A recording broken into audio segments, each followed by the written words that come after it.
Pesona TKW Indonesia yang bekerja di luar negeri ternyata tak kalah dengan wanita lokal. Buktinya banyak pria bule yang kepincut hingga menikahi TKW Indonesia. Padahal banyak TKW Indonesia yang bekerja sebagai asisten rumah tangga. Tapi itulah cinta, akan datang kepada siapa saja yang tak diketahui dari mana asalnya. Hal tersebut pun akan menjadi keberuntungan. Kisah cinta tersebut dialami oleh Umi Hanan TKW di Arab Saudi. Siapa sangka ia akan mendapat jodohnya orang tajir di Arab Saudi. Sebuah kisah menarik datang dari seorang tenaga kerja wanita atau TKW Indonesia di Arab Saudi.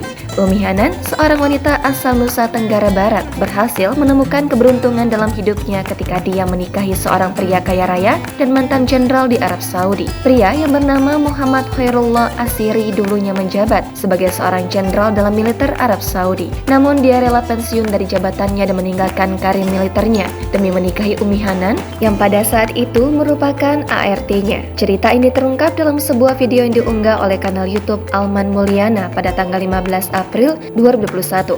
Dalam video tersebut, Alman dan dua rekannya Muhammad Kurdi dan Faiz Slamet berkunjung ke rumah mantan jenderal tersebut yang berasal dari Abha, Provinsi Aceh di bagian selatan Arab Saudi. Khairullah Asiri dan Umi Hanan dengan hangat mengundang Alman dan rekannya untuk melihat-lihat rumah mereka. Mereka berbagi kisah tentang bagaimana mereka pertama kali bertemu dan jatuh cinta. Umi Hanan juga memiliki kanal YouTube bernama Sahabat NTB, di mana dia berbagi pengalaman dan cerita hidupnya. Menurut Umi Hanan, mereka pertama kali bertemu ketika dia bekerja sebagai asisten rumah tangga di rumah adik perempuan Khairullah. Alman Mulyana saat mengobrol dengan sang TKW, Umi Hanan dan suaminya tentang kisah mereka. Kedua dia dijodohkan dan hubungan mereka tumbuh hingga akhirnya mereka menikah di Arab Saudi. Mereka dijodohkan hingga timbul benih cinta dan pernikahan mereka berlangsung di Arab Saudi. Umi Hanan juga menjelaskan bahwa Khairullah sebelumnya telah bercerai dan memiliki 6 anak laki-laki dan 2 anak perempuan dari pernikahan sebelumnya.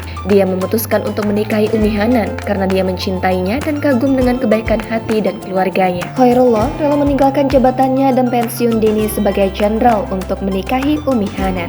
Ia mengaku kagum pada Umi Hanan karena baik dengannya dan anak-anaknya. Dari pernikahannya dengan Umi Hanan, mereka telah dikaruniai 4 anak perempuan. Meskipun Khairullah berusaha mengganti kewarganegaraan Umi Hanan menjadi warga negara Arab Saudi, namun hingga saat ini upaya tersebut belum berhasil. Mereka sudah mengurus semua persyaratan yang ditetapkan, tetapi pemerintah Arab Saudi belum memberikan izin. Sudah 16 tahun menikah dengan Umi Hanan, suaminya itu belum pernah ke Indonesia. Meski begitu, setiap ada keluarga dari Umi Hanan yang pergi umroh, Khairullah selalu menemuinya. Download Tribun X sekarang. Menghadirkan lokal menjadi Indonesia.